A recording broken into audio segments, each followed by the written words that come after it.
Akabenje kano kabadde ku ssaawa 5:30 ez'ekiro Lukula ne badde ve Kampala ng'edda Mombasa bweremeredde omugoba waayo n'eyingira ennyumba omubadde abantu nga beebase. Waduka yabaire kirungi waduka abaire asiramu. Ng'emu muli kutendo.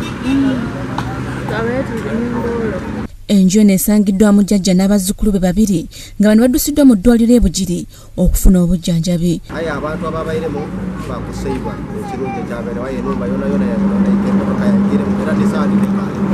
Abayendi awo kembona emmotoka etomera ennyumba yange yagimala wetuki nzira buyambi nzira ki ennyumba nze ndi n'abaana bazira ku bugemerezi abaana ndi nabo n'ennyumba bagimazeewo nsaba kampuni yene emmotoka enambe enzimbire ennyumba yange.